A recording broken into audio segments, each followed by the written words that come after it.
In a time where I am filled with a lot of conflicting emotions, I'm staring right dead at you, I know. Filled with a lot of conflicting emotions and filled with a lot of stuff here and stuff here. One can find it very difficult to keep on going and to just keep on living. I'm a person who has gone through an insane amount of things.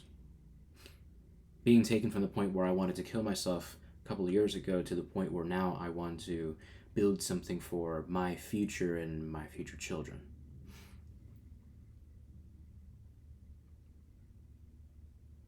But it's hard to forget. It's hard to forget. It is hard to forget. A lot of the things that you've been through and a lot of the things that you used to think. It's not hard to let go of. And some can simply forget it, as I did. But then it comes back. And then it just bites you. And that's what's happening a lot of now. You can start to do this by looking at old photos and old videos, talking to these people that you used to associate with, and a lot of these people, you can tell. You can tell that I have a bunch of stuff going on in here. You start to go back to your roots, to go back to where you were, to just remember where you came from. Because it's not bad to remember where you came from. Because you're at this point over here and you were over here at this low point. But then sometimes you can get sucked back into that low point by just observing. And that's sort of what happened a couple days ago when I was in my camera roll. I used to do a lot of purging of my camera roll, not any other sort of purging.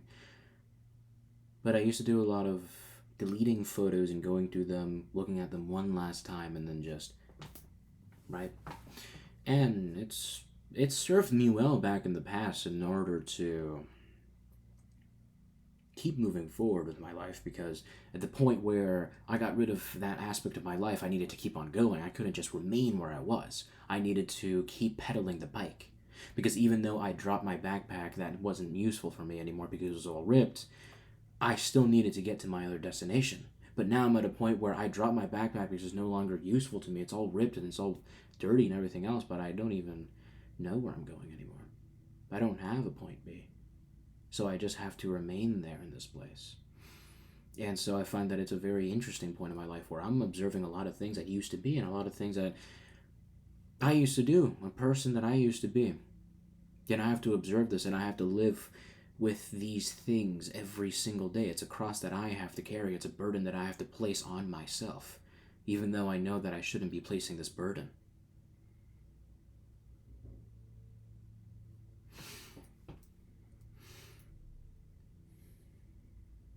There are two things that you can do. You can forget the person that you were before and build yourself into a better person.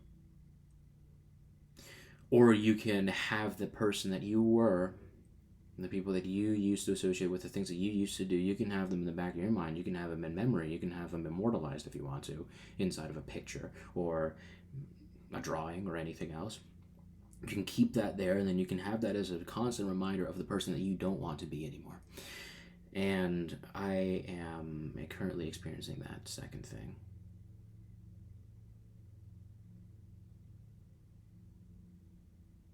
Where I'm becoming a new person. I'm becoming a completely different person than who I was 6 months ago. And before that, 6 months before that, I was a different person before, and now I'm experiencing a different sort of evolution, where I see all the things that I used to do, all the people that I used to hang out with, all the books that I used to read and everything else. I have them there in memory, and I have them there reminding me of the person that I used to be and now the person that I am becoming. I haven't written a lessons journal in forever. I used to be that person that, despite anything that was happening, I would still find time to sit down and see what I learned that day. And now I find it difficult to even just get out of bed. I find it difficult to do even the most basic and the most routine things. I haven't meditated in a while either. Journaling is becoming more and more scarce. And so what I'm afraid of is just, am I shedding these things that I used to be, or am I becoming the person that I used to be?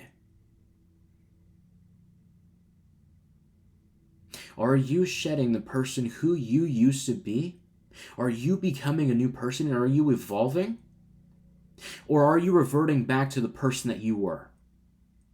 That is a question that I want to ask you today. Because it is easy to get complacent. It is easy for one to just say, I'll do it tomorrow. There's always tomorrow. Like that one quote in Rocky, there is no tomorrow. There's only today. So, who are you? Are you growing as a person? Or are you complacent? Are you in a period of drifting? Are you doing everything possible? Are you allocating your resources effectively?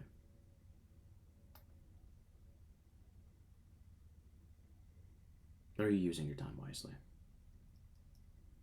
How do you know that you are actually becoming the person that you want to be? How do you know this? Have you done investigations into your character? Have you done any journaling? Have you done any meditative insight? Have you read? Have you watched educational videos? Have you talked to anybody? Or have you just remained where you are?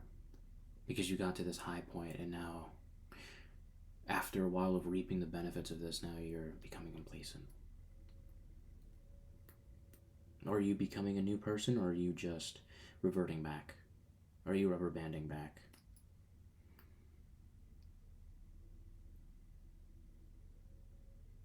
And that is something that I'm battling with right now.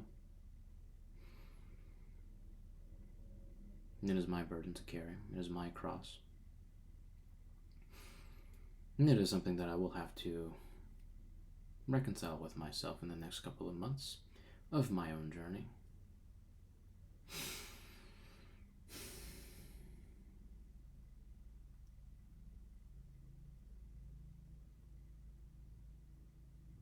The more the time goes on,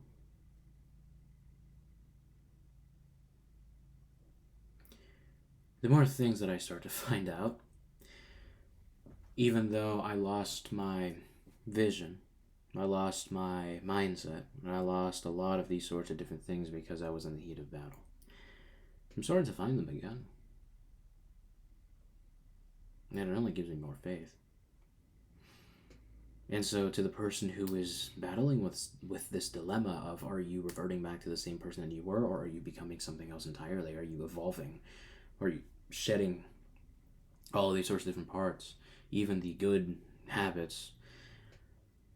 Are you shedding all these parts and evolving into something more, or are you just reverting back to the person that you were before?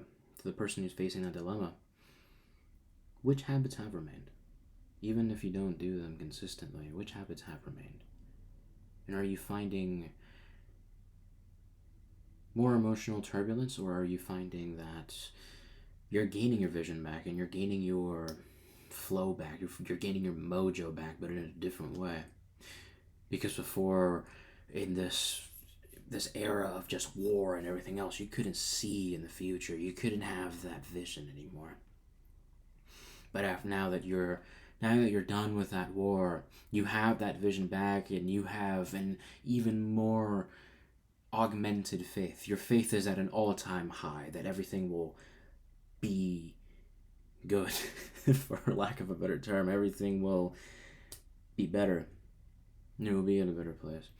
Are you regaining all these sorts of different things, or are you just going down forever and ever and ever and ever into the abyss? Because war is not a bad thing. War is not a good thing either. It is a thing that happens. And it is something that sharpens us. It is a test. And you can find out easily if you have passed or failed that test by simply observing yourself after that war. Who are you becoming as a result of that war? The new person or your old self? Because the lines can be very blurry. A lot of these good habits and a lot of these self-improvement habits of, journaling, meditation, working out, all these sorts of different things, and taking up new sports, they're good for a designated period of time. But then there's other times where you have to focus on the war that's happening, and then Reconstruction. After war, it's a new normal. In the same way that after the Civil War, there was a Reconstruction period and there was a new normal. Nothing could ever return to the way it was before, but you have to build on what once was. And Reconstruction is not easy. It's not a simple path. It requires a lot of resources and requires every single part of yourself in order to work in equilibrium. In the same way that the citizens of the United States back in the 1800s, late 1800s, had to cooperate in order to rebuild what once was. Nothing can return to the way it was before. But all you can do is just rebuild and move forward and build new things, new skyscrapers, new industries, new businesses, new cars, new toys, new relationships.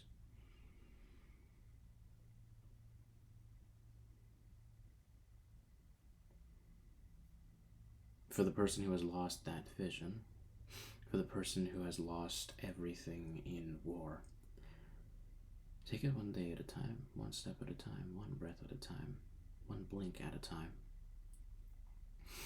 1 second. Every single second counts. Reconstruction is not easy. It really isn't. I'm still trying to reconstruct my life. What you will find is that even though you have deleted all these photos and all these other aspects of your life, even though you have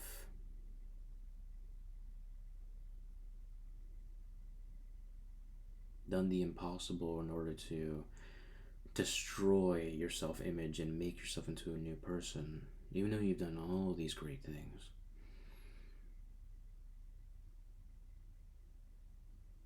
you still have the process. You still have to grieve. You still have to do all these sorts of different things. You have no idea how much I want to cry every single day after everything that has happened to me. But I still keep on moving forward. I still keep trudging through. And it's becoming more and more difficult every single day. With each passing day, I just want to break down more and more and more and more and more. But I don't. Because sometimes it's not the time and place. It's not designated. And the places where I cry is in the car or right there. Those are my sanctuaries. Those are my safe spaces.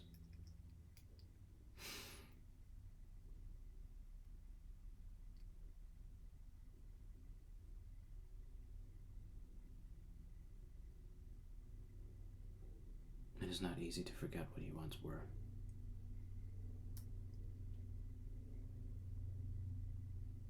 It is not easy to reconstruct yourself. You were constructing yourself before. And you have gone through a bloody war because you had trained yourself. But now look at you. You have so many scars. You have so many wounds. You have to rest and you have to let yourself heal. That's the only way.